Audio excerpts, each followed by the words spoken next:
You know how I feel about remote work. You don't agree with it. I think it's inefficient. I think it's expensive. And I think it's great for the people that want to work at home and not great for the businesses that employ them. I also am concerned about the future of young people who just want to stay home. Mm-hmm. You know, when I was in my 20s and 30s, I wanted to go to work. I wanted to see other people. I wanted to be, you know, it increases who you are as a person. Sure. And then in some cases, you want to stay home. You don't want to leave, but that pushes you out there to get into the fold of working and meeting other people. So there's the other side of that as well. It's good for somebody who wants to stay home. Professor Sheldon Howard Jacobson standing by, Professor of Computer Science, University of Illinois. All right, look, I don't just have you on to back up my opinions, but go ahead, back up my opinions.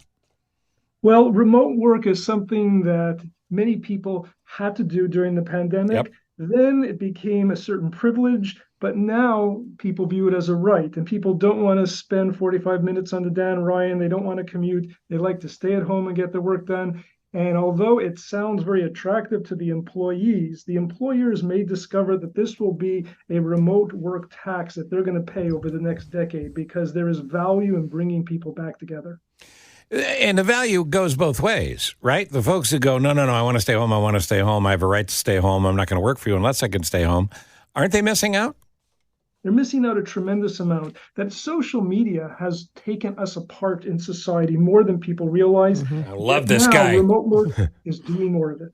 Well, talk about the difference between productivity at home and productivity in the office, because I feel like when I'm in the office in a face-to-face meeting, I'm able to be more creative and have more innovative conversations with the people that I see. Are they able to do that on a video screen or in a Teams meeting? And that's the challenge, of course, that people are not being brought together. It's the informal conversations over coffee. It's the chance meeting in the hallway, which nurtures innovation and creativity that we are not seeing when we are doing things remotely.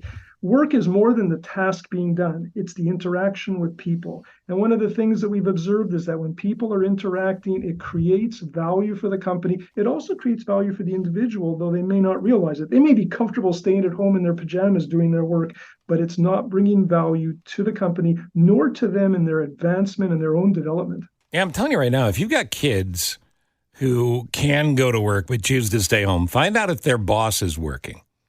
Because what a leg up that is. What an opportunity right now. If you're in your 20s and you're trying to move up in your career or your 30s, and your manager, the person you report to, they're at work, they're at an office, well, the majority of your coworkers maybe aren't, that's a perfect opportunity for you to get FaceTime like you would never get before. Exactly, because in many ways, the people who are in management positions have to be the example, but also it gives them the opportunity to interact more with the employees when they are in person. You can get on the phone, you can get on a team call, a Zoom call, whatever it may be, but you're missing the human connection. And bits and bytes are great for data, but it's not great for emotion and spiritual connection. Which I totally agree with, and I'm all about getting into the office and having all of that. But it's been a shift. There's a shift that happened, and there's always different shifts, for decades and centuries. There's always these big shifts. This is one, and some people will say that remote work is here to stay. Well, some people say that, but on the other hand, companies like Google, like Zoom itself, are wanting and asking people to come back. They recognize the value of the human interactions, and although people may resist, at the end of the day, we are going to have to find some happy medium. Just because it worked during the pandemic doesn't mean it's going to work post-pandemic. We can't simply assume everything will be the same. It's not the same, and it never will be the same. We have to look at value. Have to look at the value of work, and it's more than just getting things done. It's about people interacting. Well, it's self-damaging, too, because here's a bulletin. If a business has an office space that they no longer use in full, they're going to have to start figuring out ways to cut expenses until that lease is fulfilled. Guess what? You might be one of the expenses. Mm-hmm.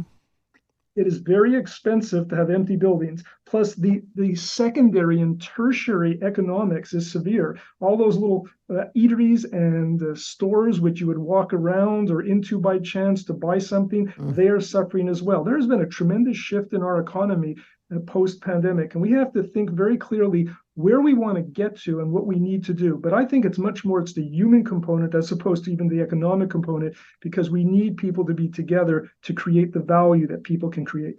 So do you think that, say, 10 years... And Tom and Miranda stand by to counterpoint this. Well, and that's just it. 10 years from now, let's say there's a kid that's 13 when this all started. Now they're 23 or they're close to 30.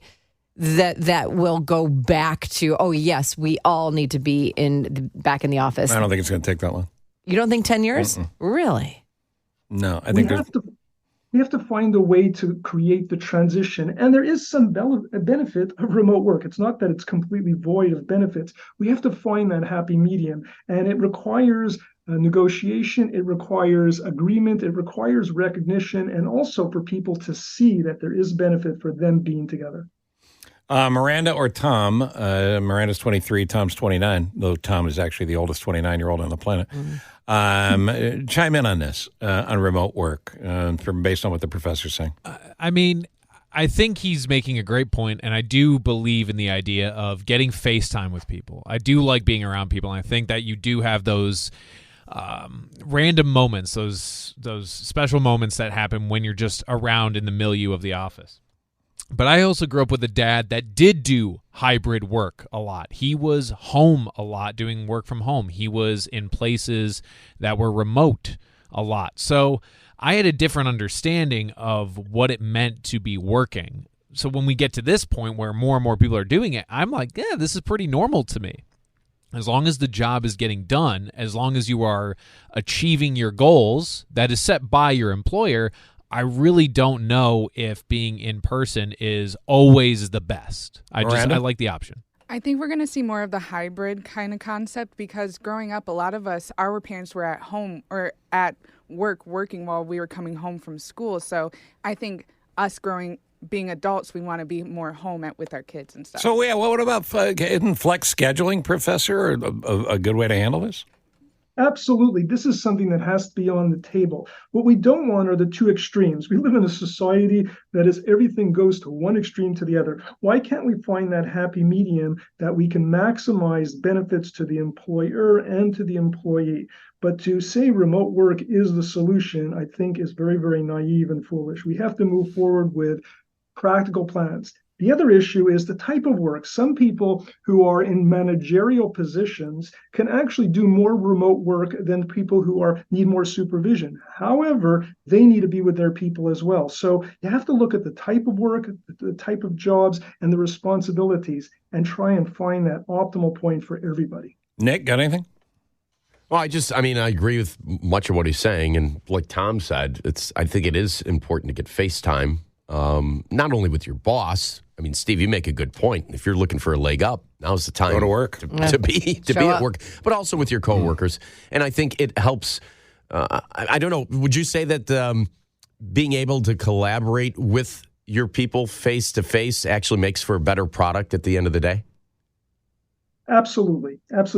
We sometimes minimize the benefit of human interactions. People don't talk to each other anymore. The social media, electronic communication has been the norm. I think that hurts us. It hurts our mental health. Look at the spike in mental health challenges that our country is going through. We need to realize that we may be doing some of this to ourselves by choices we're making that are easy.